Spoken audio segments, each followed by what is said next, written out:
Okay, so it's time for Hell in a Cell. Now, this is Wednesday, and I haven't read a full SmackDown report yet, so I don't know if any other additional matches have been added to it.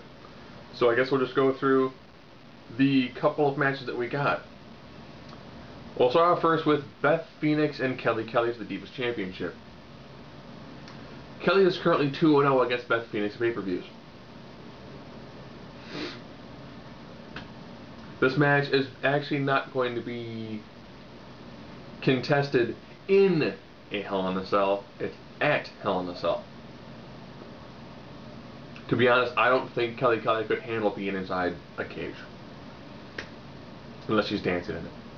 So, with this one, it'd be nice to finally see Beth Phoenix actually hold this title. You know, she did this heel turn almost, well, actually, third pay-per-view, so about 2 months ago. And it's brought absolutely nothing. Her and Natalya have pretty much lost the majority of their matches. Tag or singles matches. It's... You can't push the whole, we're the two strongest, most destructive divas, and then lose to everybody. To show that you actually are the two most dominant, you actually need to defeat your opponent handily and repeatedly. Again, I want to see Beth hold that title so the title will actually mean something. Kelly Kelly is becoming like the John Cena of the Divas division. She has enough good press and good PR that she'll probably forever be champion. But she's not that good in the ring. Beth is phenomenal in the ring. I want to see Beth Phoenix finally get that really cheap, crappy looking belt. Sheamus versus Christian. I think this is the first non-Randy Orton match Christian has had in probably 4 months. It'll actually be nice to see Christian feud with somebody other than Orton, which has been the majority of who he's feuded with.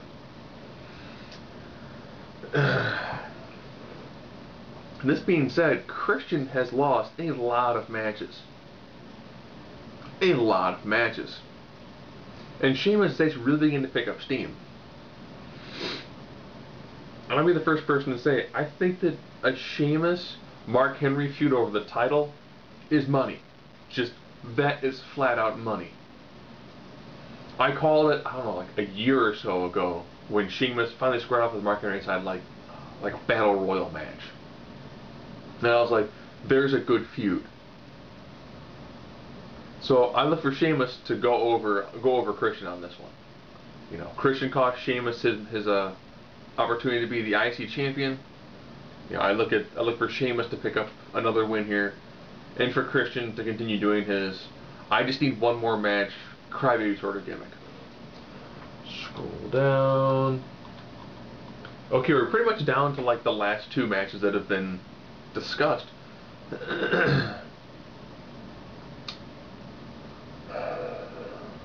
Henry versus Orton. You know, Henry has been a steamroller for quite some time.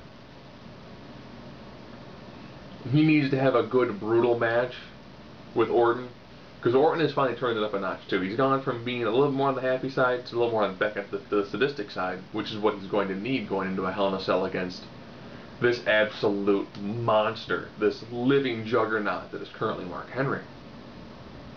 However, Henry needs to win this match.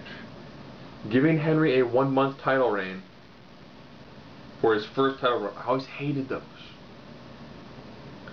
You know, to make a guy legitimate, you give him at least past 1 pay-per-view. Actually, if he were to lose, he would have a 2-week title run. That means it was more than Kane's first run, but what, less than Swagger's first run? Or about the same time as Swagger's run? You know, he needs to become off someone who's dominant. He needs to hold on that title probably till like Survivor Series. He needs to hold on to it for a couple of months, and that'll make it nice and legitimate for his first major title run. Yeah, I don't count the ECW belt.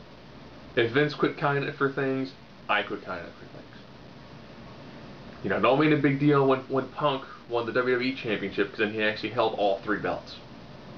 No, I made a big deal about it. And speaking of Punk, we're now at the triple threat Hell in a Cell match.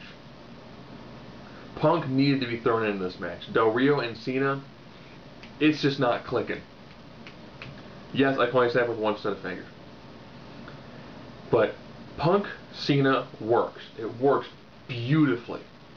It works Sunday through Saturday. It works when they have an off day, when they have a great day.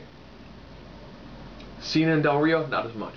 Punk and Del Rio, you know, their match on Raw, pretty solid. And those two seem to work fairly well.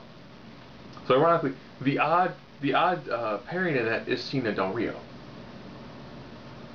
Del Rio's got a lot of fire. However, I don't want to see it go from, you know, Del Rio becomes champion, SummerSlam.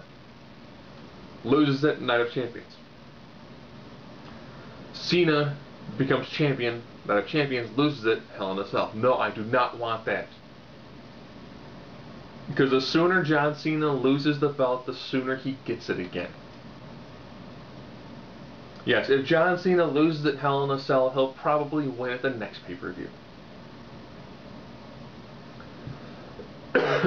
And I would like for Ric Flair's 16-time title reign to at least last longer than, like, oh, well, you know, they hot-potatoed the belt for 2 years between Punk, Cena, and Del Rio. And pretty much it would be Punk to Cena, Cena, Del Rio, Cena, Del Rio, Punk.